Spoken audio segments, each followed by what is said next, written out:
नमस्कार। जागरूकता चैनल में आप सभी का एक बार फिर से स्वागत है।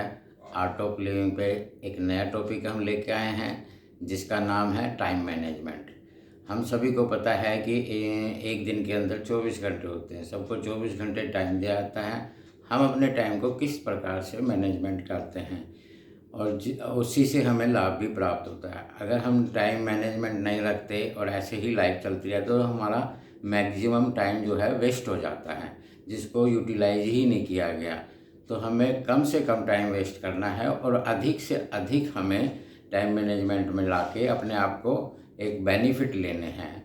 अब सबसे बड़ा बेनिफिट होता है हेल्थ का।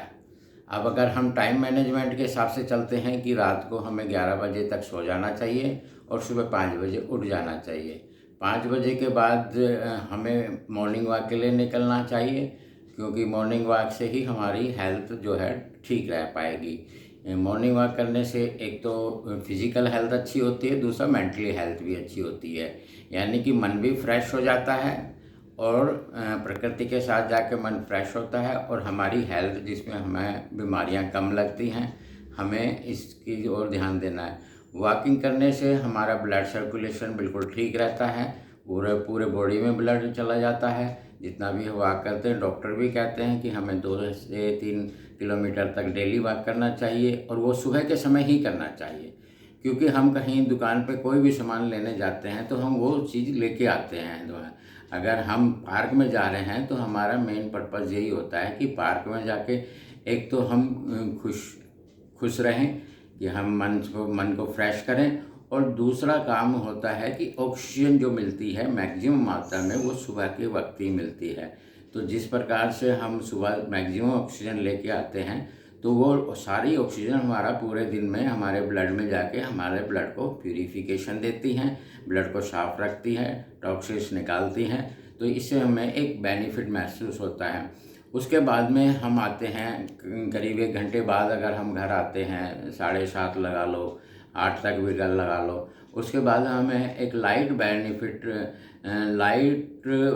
नाश्ता करने की आवश्यकता होती है। उसके अंदर हैवी कुछ ना हो। लाइट नाश्ते का मतलब ये होता है हम दही खा सकते हैं, हम सैलेड खा सकते हैं, हम फ्रूट्स खा सकते हैं। ये चीज़ें खाने से सुबह का जो नाश्ता होता है वो बिल्कुल ठीक हो जाता है। हमारा पेट जो है, जो हमने एक्सरसाइज की है या जो हमारे टॉक्सिन्स और निकलने हैं बॉडी को फ्रेश करने के लिए, ये चीज़ें हमें खानी होती हैं। ये बॉडी के टॉक्सिन्स निकालती हैं ये। और फिर अगर हम सुबह उठ के अगर हमें चाय की आदत है तो सुबह की चाय में हम चेंजमेंट कर दें। सुबह की चाय हम या तो ग्रीन टी लें या ब्लैक टी लें। वो होती है बहुत शरीर के लिए बहुत बेनिफिट पहुंचाती है। खाली पेट हमेशा ग्रीन टी और ब्लैक टी ही लेनी चाहिए। हाँ, खाना खाने के बाद आप कोई भी नॉर्मल चाय, दूध वाली चाय आप पी सकते हो। अगर हम खाली पेट दूध वाली चाय पीते हैं तो उससे हमारे शरीर में जो गैस बनती है और नुकसान करती है। और अगर हम ब्लैक टी लेते हैं या लेमन टी लेते हैं तो वो हमें बेनिफिट्स देती है, हमारे पेट को बिल्कुल स्मूथ करती है, यानी बिल्कुल फ्रेश कर देती है और बिल्कुल उस समय हमारे पास। उसके बाद में जब हम नाश्ता वगैरह कर लेते हैं तो बीच में हमें गैप देना होता है। उसे 1 घंटे बाद तक तो हमें पानी नहीं पीना, लेकिन उसके बाद हमें पानी स्टार्ट कर देना चाहिए। सपोज अगर 9-10 बजे से हम पानी पीना स्टार्ट करें तो लंच करने से 1 घंटा पहले तक हम वो पानी रेगुलर पीते हैं। सामने रख के पी सकते हैं, उसको लगातार पानी पीते रहें। उसके बाद में तो पानी भी हमारे शरीर को बहुत बेनिफिट देता है। उसके बाद अगर हमें 1 बजे नाश्ता करना, 1 बजे लंच करना है या 12 बजे लंच करना है, वो हम स्वयं ही डिसाइड कर लें। तो स्वयं हम अगर समय पे लंच करते हैं, समय पे सोते हैं तो ये शरीर के लिए बहुत बेनिफिट वाली बात है। ये टाइम मैनेजमेंट में ही आता है। फिर उसके बाद शाम होती है तो शाम को भी हम हल्का नाश्ता ले सकते हैं। उसके अंदर भी हम फ्रूट्स रख सकते हैं, सैलेड रख सकते हैं या चाय रख सकते हैं, बिस्किट रख सकते हैं। वो हमारी सुविधा के अनुसार होता है।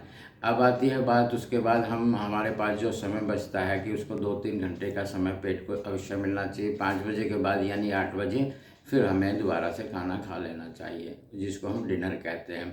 और खाने के अंदर भी हम कुछ भी ले सकते हैं, वो हमारी मनपसंद चीज़ें हो सकती हैं खाने के लिए। लंच में भी हमारी मनपसंद चीज़ें हो सकती हैं खाने के लिए। लेकिन इसमें अगर आप तला हुआ ज़्यादा खाते हैं तो भी आपकी बॉडी को पचाने में यानी लीवर को ज़्यादा काम करना पड़ता है। इसलिए मैदे की चीज़ें जो है सप्ताह में एक बार हम खा सकते हैं, उसके बाद अगर लगातार खा रहे हैं तो वो भी साइड इफ़ेक्ट करेगा। चीनी भी हम ज़्यादा मात्रा में खा रहे हैं, वो भी साइड इफ़ेक्ट है। चीनी नॉर्मल खाना बहुत अच्छी बात है, नॉर्मल खाते रहिए, कोई दिक्कत नहीं है। लेकिन जब एक्सेस हो जाते हैं कोई चीज़ें तो केमिकल बॉडी के अंदर जाता है और वो केमिकल हमको नुकसान पहुंचाते हैं। तो इसी प्रकार से अगर चीनी की जगह अगर हम गुड़ का सेवन करते हैं, खाना खाने के बाद करते हैं, तो वो भी शरीर को बेनिफिट पहुंचाता है। तो अब हमारा समय आ जाता सोने का, क्योंकि 9 बजे से या तो हम 9 बजे लंच कर डिनर करते हैं या फिर 8 बजे करते हैं। अगर हमने 9 बजे डिनर किया तो हमें 2 घंटे मिलते हैं सोने के लिए। वो हमारी बॉडी के जो अंदर पाचन क्रिया को ठीक करता है। अगर आप वॉकिंग कर सकते तो दी बेस्ट है, अगर नहीं भी वॉकिंग कर सकते कोई बात नहीं, उसके बाद हमारे 1-2 घंटे के अंदर बॉडी अपने आप ही एडजस्ट कर लेती है खाने को। तो ये खाने का है और सोने का है, इसमें खाना और सोना बॉडी के लिए सबसे ज़्यादा इम्पोर्टेंट माना गया है। जो लोग बहुत देर से सोते हैं और देर से उठते हैं तो वो एक गलत आदत के कारण अपने आप को बीमार भी करेंगे, मन से भी स्वस्थ रहेंगे। क्योंकि सबसे जो भयंकर बीमारी होती है इस दुनिया की वो होती है आलस। हम सभी जानते हैं कि एक इंसान को यदि आलस आए तो वो अपने आप उठ के पानी भी नहीं पीना चाहेगा कि मैं उठ के पानी पी लूँ, भले उसे बड़ी तेज प्यास लग रही है तो वो यही चाहेगा कि किसी से मंगा के ही पी लूँ मैं। इतना आलस इंसान के अंदर अगर भर गया तो वो फिर वो सारे काम ठीक ढंग से नहीं कर पाएगा। एक तो उसका मन चिड़चिड़ा हो जाएगा, ठीक है, उसे छोटी छोटी बातों पर गुस्सा आएगा, उसके अंदर एनर्जी लेवल भी कम हो जाएगा। तो आलस और एनर्जी लेवल ये दोनों एक साथ नहीं होते। या तो आपके पास एनर्जी लेवल है, उसमें काम करने में खुशी भी होती है, आनंद भी आता है, या फिर आलस है जिसमें काम करने में ना तो खुशी होती ना ही आनंद आता और एक मजबूरी की तरह से वो इसको करता है तो बड़ा कष्ट उठा के करता है, उसे बड़ा कष्ट महसूस होता है। तो हम बस टाइम को ठीक ढंग से मैनेजमेंट करें, समय पे सारे काम करें, समय से उठें, समय से सोएं, समय पे खाएं। अगर ये आप कर पा रहे हैं या करना स्टार्ट कर रहे हैं तो आपको इसके रिजल्ट महसूस हो जाएंगे कि आप पहले से कहीं बहुत कम बीमार होना शुरू हो जाएंगे। बीमारी की जो जड़ें हैं वो सारी आपके शरीर से ख़त्म होती चली जाएंगी धीरे धीरे और एक बेस्ट लाइफ आप जी पाएंगे। तो आर्ट ऑफ लिविंग में आज बस इतना ही कि अपनी लाइफ को और सुंदर से सुंदर बनाएं और खुश रहें, आनंद में रहें, आलसी कभी ना बने। आलस को सदैव के लिए त्याग दें, क्योंकि ये बीमारी हमें ही त्यागनी है, नहीं तो ये बीमारी लग जाती है किसी को तो फिर उसको छोड़ना ही नहीं चाहता।